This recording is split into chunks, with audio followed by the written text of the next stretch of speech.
श्रीरंग वीर रघुपुंगव वीरमौली गुरुवीरतेन्द्र करुणा परिणाम बोधम शेषाचले सुचिरबोलित छात्रवृंदम शेषाद्रिनाथ गुरुवर्यमहं प्रपद्ये यस्य वाग्वृत्तिपर्यन्ता यतिराज सरस्वती तस्मै वेदांत गुरवे भूयो भूयो नमो नमः विशुद्ध विज्ञान गणस्वरूपं विज्ञान विश्राण बद्धदीक्षं दयानिधिं देहभृतां शरण्यं देवं हयग्रीवमहं प्रपद्ये। எல்லாருக்கும் என்னுடைய பிரணாமங்கள். எலக்ட்ரிசிட்டி ப்ராப்ளத்தினால தான் 6 மணிக்கு வச்சுக்கலாம். அடுத்தால கரண்ட் இல்லை. சரி 6 மணிக்கு வெளிச்சம் வந்துடுமோ இல்லையோ, கரண்ட் வர்றது வராமல் போகிறதுன்னு பார்த்தோம். கரண்ட் வந்துடுது. சப்தாவதாரத்தை நாம் பார்த்துட்டுருக்கோம். யதீந்திரமய தீபிகாவில் சப்தம் அப்படின்னும்போது முதல்ல சப்த லக்ஷணத்தை சொன்னார். அனாப்த அனுப்த வாக்கிய ஜனித ததர்த்த விஜானம் சப்த ஜானம் தற்கரணம் சப்த பிரமாணம் அப்படின்னு சப்த லக்ஷணத்தை சொன்னார். வேத வாக்கியங்களுக்கு பிராமான்யத்தை காண்பித்தார். உபனிஷத் வாக்கியங்களுக்கும் பிராமான்யம் உண்டு அப்படின்னு நிரூபித்தார். அதுக்கப்புறம்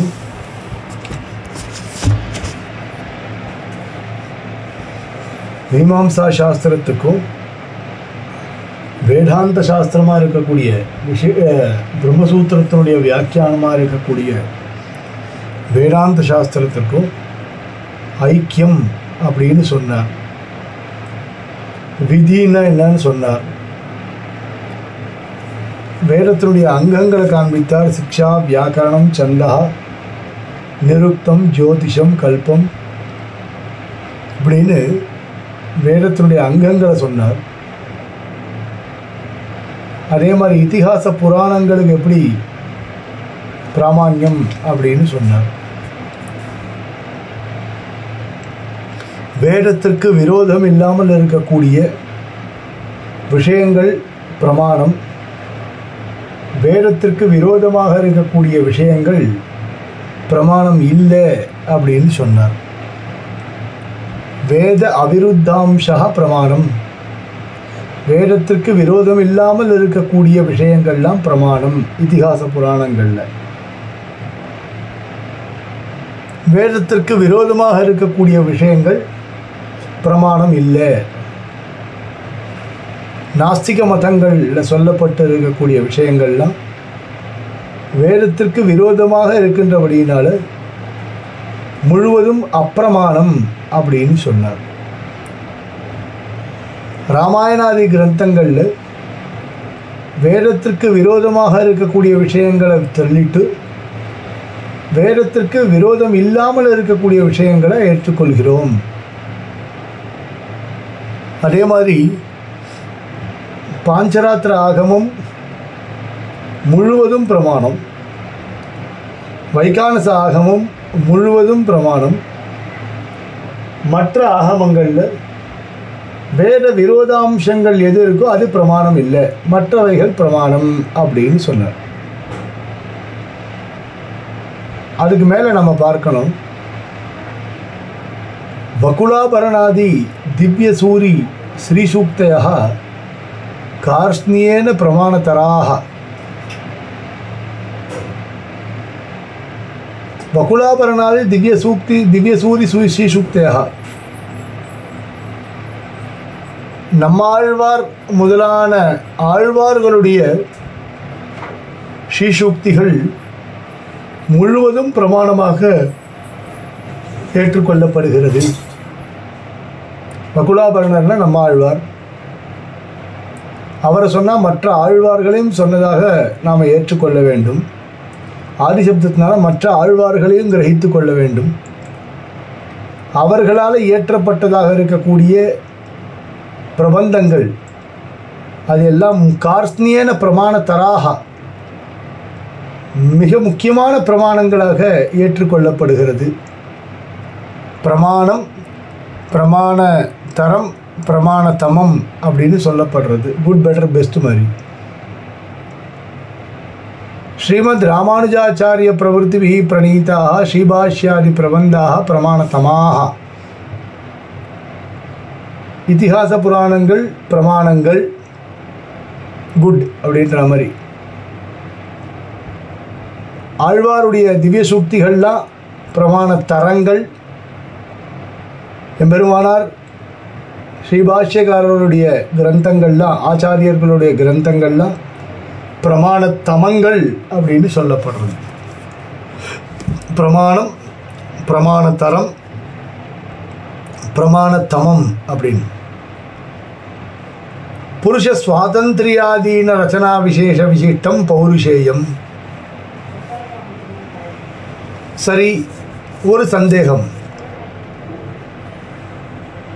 நீங்களும் பௌருஷேயத்தை ஒத்துக்கிறீங்க. ஸ்மிருதிகள்லாம் பௌருஷேயம்னு சொல்கிறீங்க. ஸ்மிருதிகள்லாம் பௌருஷேயம், இதிகாச புராணங்கள்லாம் பௌருஷேயம், ஆழ்வார்களுடைய திவ்ய பிரபந்தங்கள்லாம் பௌருஷேயம், நாதமுனிகள் தொடக்கமாக ஆச்சாரியர்களுடைய கிரந்தங்கள்லாம் பௌருஷேயம். இப்போ நீங்களும் பௌருஷேயத்தை ஒத்துக்கிறீங்க. நாங்கள் வேதத்தை பௌருஷேயம்னு சொல்கிறோம். நீங்கள் வேதத்தை தவிர்த்து மற்றவைகள் எல்லாவற்றையும் பௌருஷேயம்னு சொல்கிறீங்க.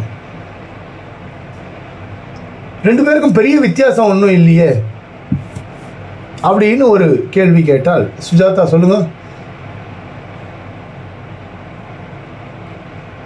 சுஜாதா, ஏதாவது சந்தேகம் இருக்கா? மேலே போட்டோமா?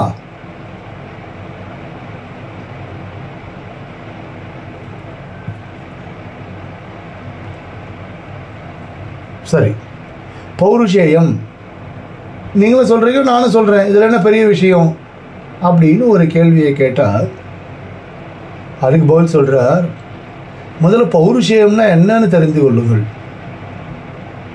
பௌருஷேயம்னா என்ன? புருஷ சுவாதந்திரியாதீன ரச்சனா விசேஷ விசிஷ்டம். ஒரு புருஷனுடைய சுவாதந்திரியம், அந்த சுவாதந்திரியத்திற்கு அனேபிள் டு அன்மியூட். ஆமாம், இதில் முடியாது. கடைசியில் தான் நீங்கள் கேட்கணும். கடைசியில் தான் கேட்கணும். வேதத்தை ஒத்துன்ருக்கோம், வேதத்தை ஒத்துக்காமல் இல்லையே. வேதத்தை பௌருஷேயம் என்று சொல்லக்கூடியவர்களும் வேதத்தை ஏற்றுக்கொண்டிருக்கிறார்கள். வேதத்தை ஏற்றுக்கலன்னு யாருமே இல்லை. யார் வேதத்தை பௌருஷேயம்னு சொல்கிறாளோ அவள் வேதத்தை கண்டிப்பாக ஏற்றுக்கொண்டிருக்கிறார்கள்.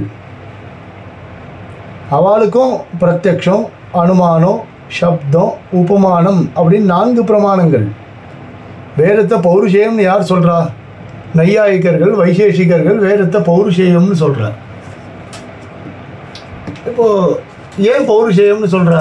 அவள் ஒரு அனுமானத்தினால சொல்கிறா. அதை வேதஹா பௌருஷேயா வாக்கியத்வாத் பாரதாதிவது.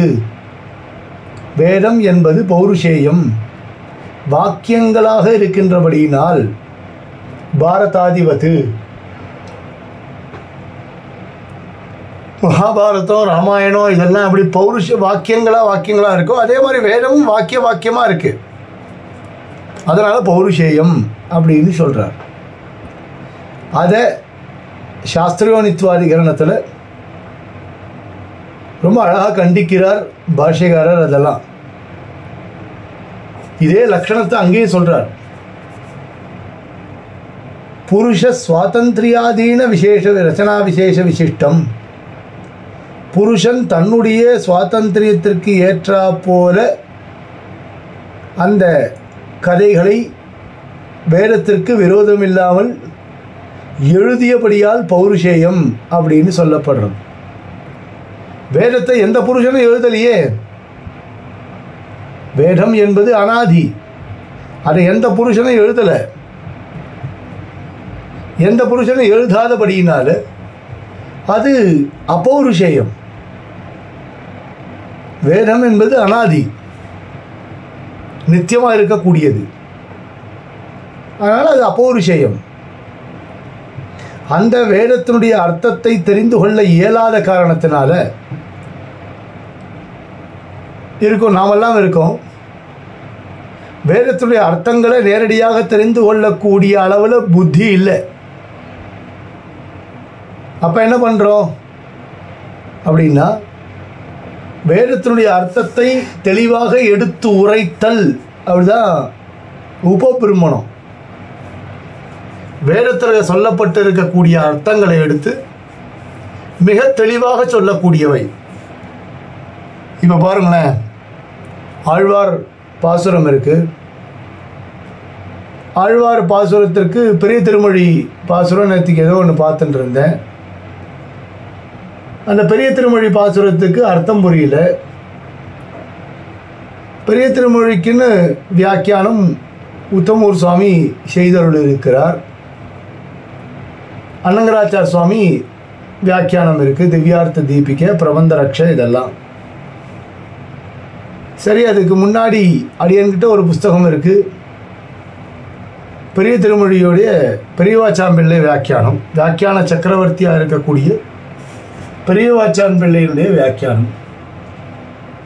இப்போது பாசுரத்தினுடைய அர்த்தம் சாதாரணமாக பார்த்தாலே புரியும் போல் இருக்கு வச்சுக்கோங்களேன். அந்த பெரியவாச்சான் பிள்ளை வியாக்கியானத்தோடு சேர்த்து பார்த்தால் ஒன்றும் புரியல, எவ்வளோ பார்த்தாலும் புரியல. பெரியவாச்சான் பிள்ளை வியாக்கியானம் அவ்வளவு கடினமாக இருக்கு. ஒருவர் என்ன பண்ணியிருக்கார், பெரியவாச்சான் பிள்ளை வியாக்கியானம் எல்லாத்துக்கும் ரொம்ப தெளிவான தமிழில் அர்த்தங்களை எடுத்துரைத்திருக்கிறார். அந்த அர்த்தங்களை விஷதீகரணம் பண்ணுறது. அப்புறம் இன்னொரு ஒரு மாமி அறிவு தரும் பெரிய திருமொழி அப்படின்னு பண்ணிருக்கார். அந்த புஸ்தகத்தை எடுத்தும் பார்த்தேன். அதில் ரொம்ப சுலபமாக இருக்குது. இதுக்கு பேர் அர்த்த விஷதீகரணம். அர்த்தத்தை ரொம்ப டீட்டெயிலாக சொல்கிறது, அதுதான் உபபிரமணம். அந்த உபபிரமணமான கிரந்தங்கள்லாம் பௌருஷேயங்கள். வேதத்துடைய அர்த்தத்தை தெளிவாக எடுத்துரைப்பதற்காக ஏற்பட்ட கிரந்தங்கள். அது புருஷ சுவாதந்திரியாதீன ரச்சனா விசேஷ விசிஷ்டம். அவருடைய சுவாதந்திரியத்திற்கு ஏற்றா போல. ஏன் பாஷ்யக்காரர் திருவாய்மொழிக்கு வியாக்கியானம் பண்ணலை? திருவாய்மொழின்றது பகவத் குணானுபவம். பாஷ்யக்காரர் அதற்கு வியாக்கியானத்தை அருளி செய்தால் மற்ற யாருமே அதுக்கு மேலே யோசிக்க மாட்டா, அவ்வளோதான் விட்டுருவா எல்லாருமே. பாஷ்யக்காரர் எழுதுனது தான். இப்போ ஸ்ரீபாஷ்யத்திற்கு விரோதமாக யாராவது ஒருத்தர் எழுதுகிறாளா? எழுதலையே. ஸ்ரீபாஷ்யம்தான் ஃபைனல். அதனுடைய அர்த்தங்களை தெளிவுபடுத்துகிறார். சுத பிரகாஷிக்க தான் அதற்கு அர்த்தத்தை சொல்வதற்கு முதலாக ஏற்பட்டது. நடாதுர அம்மாளிடத்தில் சுதர்சன சூரி என்கின்ற மகான் கேட்டதை வெளிப்படுத்தி இருக்கிறார். ஸ்ரீபாஷ்யத்துக்கு வியாக்கியானம் அப்படின்னு பார்த்தால் நேரடியாக வியாக்கியானத்தை அருளி செய்தவர் யாருன்னு தெரியல. நடாதுர அம்மாள் போன்றவர்கள்லாம் ஸ்லோக ரூபமாக வியாக்கியானத்தை அருளி செய்திருக்கிறார்கள். அதன் பிறகு சுதர்சன சூரி என்கின்ற மகான் வியாக்கியானத்தை அருளி செய்திருக்கிறார். இன்றளவும் அதுக்கு பின்னாடி வந்த மகான்கள் வியாக்கியானத்தை அருளி செய்திருக்கிறார்கள். எப்படி எந்த இடத்துல சுதப்பிரகாஷிகையில் வியாக்கியானம் தேவையோ அந்த இடத்துல மட்டும் வியாக்கியானம் பண்ணுறான். இப்போ ஒருத்தர் என்ன பண்ணியிருக்கார், ஒரு பெரிய மகான் சுதப்பிரகாஷிகையில் இருக்கக்கூடியதான ஸ்ரீபாஷ்யத்தில் இருக்கக்கூடியதான வியாக்கரணங்களை விவரமாக எழுதியிருக்கார். இன்னொரு மகான் என்ன பண்ணியிருக்கார், நியாயங்கள் எல்லாத்தையும் எடுத்து தெளிவுபடுத்தி எடுத்துரைக்கிறார். இப்போ உபனிஷத் பாஷ்யக்காரரே இதை பண்ணியிருக்கார். பாவ பிரகாஷிகையில் உபனிஷத் பாஷ்யக்காரரே சுதப்பிரகாஷிகையில் இருக்கக்கூடிய சில அம்சங்களை தெளிவுபடுத்தி இருக்கிறார். அப்போ இதெல்லாம் வேதார்த்த விசதீகரணம். புருஷ சுவாதந்திரியேன, சுவாமி அவர் தான் பண்ணிட்டாரே, நீங்கள் ஏன் பண்ணுறீங்க? இதை அவர் பண்ண பிறகு நீங்கள் பண்ணக்கூடாது. ஏன் பண்ணக்கூடாது கேள்வி கேட்பா. என் சுவாதந்திரியம், நான் இதை வியாக்கியானம் பண்ணுறேன். அவர் பண்ணதை தப்புன்னு நான் சொல்லலையே. இது சாஸ்திரம். பாஷ்யக்காரர் பண்ணது தப்புன்னு சொல்கிறது இல்லை, அது சாஸ்திரம். ஆனால் பகவத் குணானுபவம்னு வரும்பொழுது ஒவ்வொருவருக்கும் ஒவ்வொரு விதமான குணானுபவமானது இருக்கும். எல்லாருக்கும் ஒரே மாதிரியான குணானுபவம் இருக்கும்னு சொல்ல முடியாது. எம்பெருமான் வரதராஜனை பார்த்து சேவிக்கும் பொழுது அடியனுக்கு ஒரு குணானுபவம் இருக்கும். அடியன் ஆற்றுல இருக்கிறவளுக்கு அவளுக்கு ஒரு குணானுபவம் தோணும். அப்படி இருப்போம். வரதன் சேவிக்கும் போது அவ்வளோ ஆச்சரியமா இருக்கும். இதுதான் இப்போ அவரை பற்றி எழுதும்பொழுது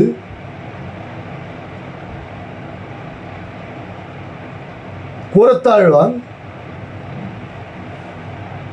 வரதராஜ ஸ்தவம் அப்படின்னு எம்பெருமானுடைய திருமேனி அழகை வர்ணித்தார். சுவாமி தேசிகன் வரதராஜ பஞ்சாசத் என்பதாக கரிகிரி மலையை வர்ணித்தார். அதுபோல விசிஷ்டாத்வைத வேதாந்த சாரமாக எம்பெருமான் எழுந்தருளி இருக்கின்றான் என்பதை தெரிவித்தார். இது குணானுபவம். பல்வேறு விதமான குணங்களை வரதனிடத்தில் நாம் சேவிக்கின்றோம். அதுக்கு பேர் தான் பௌருஷேயம். தன்னிஷ்டத்துக்கு பண்ணக்கூடிய காரியங்கள். பிரபந்தத்துக்கு வியாக்கியானம் இல்லையா? திருவாய்மொழிக்கு எத்தனை வியாக்கியானங்கள் இருக்கு? ஏதேன காவிய நாடக அலங்காராதீனாமபி லக்ஷணம் உக்தம் ஸ்யாத். ஏதேன, இதன் மூலமாக காவியம், நாடகம், அலங்காரம் இவைகளுக்கும் லட்சணம் சொல்லப்பட்டதாக ஆகிறது. காவியம் அப்படின்னால் ஒரு கவியால் ஸ்லோக ரூபமாக இயற்றக்கூடியது. கத்திய பத்திய உபயமயம் காவியம் அப்படின்னு சொல்லுவாள். வெறும் ஸ்லோகங்களாகவே இருக்கும். சங்கல்ப சூரியோதயம் காவியம், யாதவாபிரியம் காவிய ரத்னம் ரொம்ப அழகாக இருக்கும். யாதவாபிரியம் காவிய ரத்னம் யாருக்காவது எடுக்கணும்னு ஆசையாக இருக்குது. சமயமும் இல்லை, யார் கேட்பா நம்ம யாதவாபிரியம் சொல்கிறோன்னா. அதே மாதிரி சங்கல்ப சூரியோதயத்தை முழுமையாக சொல்லி வைக்கணும்னு ஆசை. அப்படியே ஆரம்பித்தேன், அதுக்குள்ளே எங்கள் வாத்தியார் சுவாமி ஆரம்பிச்சுட்டார். அதை ஆச்சாரிய பாதுகா யூடியூப்பில். அதனால் அது அப்படியே விட்டுட்டார். நான் ஆச்சாரியன்னு சொல்லிட்டு இருக்கிறப்ப நம்ம சொல்ல முடியுமா? அதனால் அதை அப்படியே விட்டுட்டேன். இந்த யாதவாபிரியம் ஆரம்பிக்கணும்னு தோணித்த நடுவில் யாராவது சில பேருக்கு அதையும் யாரோ ஒருத்தர் யூடியூப்பில் சொல்லிட்டு இருக்கார் அப்படின்றது தெரிஞ்சுது. சரி, அவர்களுக்கு போட்டியாக நம்ம அதை ஆரம்பிக்க வேண்டாம் அப்படின்னு அதையும் விட்டுட்டோம். வெறும் ஸ்லோக ரூபமாக இருந்தால் அது காவியம். காவியத்துக்குன்னு லட்சணங்கள் சொல்லப்பட்டிருக்கு, இவைகள்லாம் இருக்கணும் அப்படின்னு சொல்லப்பட்டிருக்கு.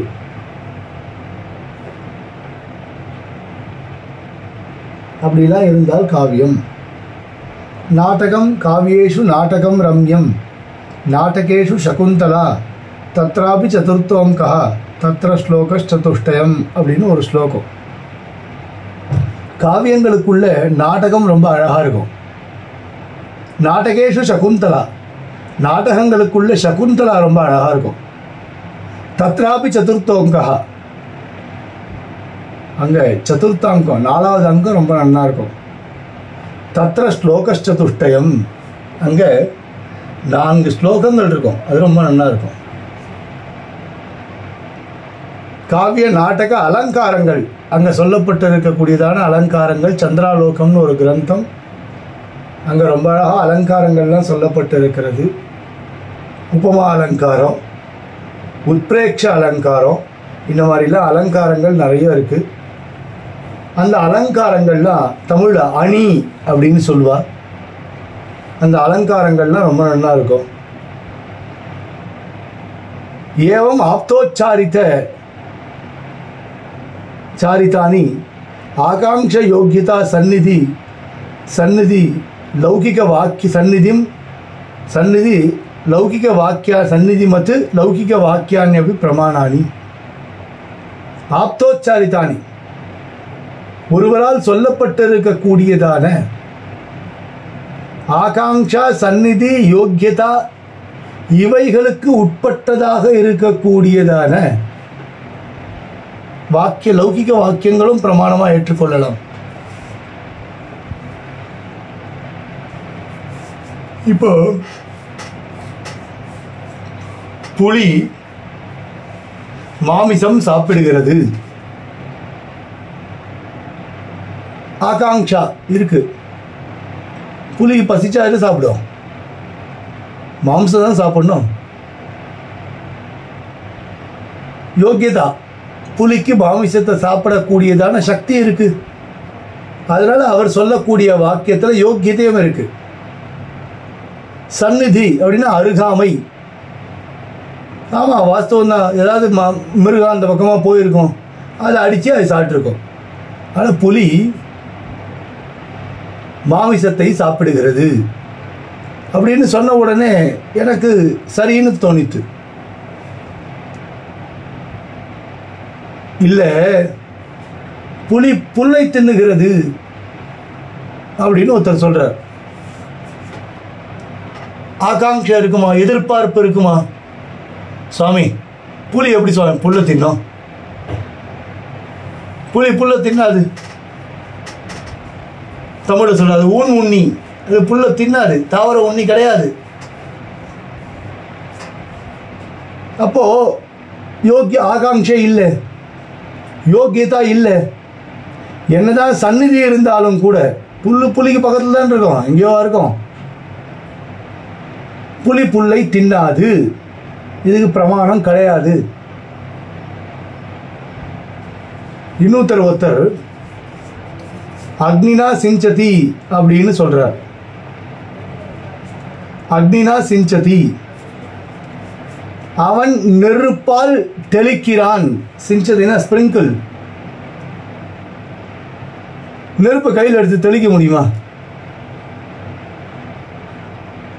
ஆகாங்ஷா சந்நிதி யோகிதா எதுவுமே இல்லையே. அந்த வாக்கியத்திற்கு எப்படி பிராமான்யம் சித்திக்கும்? ஏவம் ஆப்தேன உச்சாரித்தானி ஆகாங்ஷா யோக்கியதா சந்நிதிமத் லௌகிக வாக்கியான்யபி பிரமாணானி. யதா நத்யாஸ்தீரே பஞ்சபலானி சந்தி இத்தியாதீனி.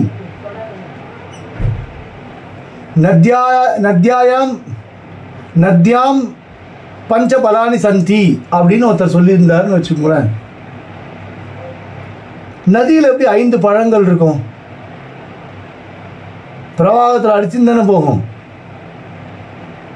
நத்யாம் பஞ்சபலானி சந்தின்னு வராதே. நத்யாஸ்தீரே பஞ்சபலானி சந்தி.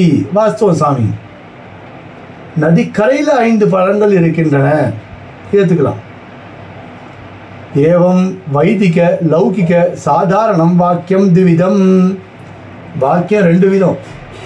வைதிக வாக்கியம்னு பேர், லௌகிக வாக்கியம்னு பேர். ஏவ வைதிகாக சஏவ லௌகிகாக அப்படின்னும் சில இடங்களில் சொல்லப்படுறது. அப்போது வைதிகம் வாக்கியம் லௌகிக வாக்கியம் அப்படின்னு 2 வாக்கியங்கள் சொல்லப்படுறது இந்த இடத்துல. அதுக்கு மேலே முக்கிய விருத்தி கவுன விருத்தி பேதாத்.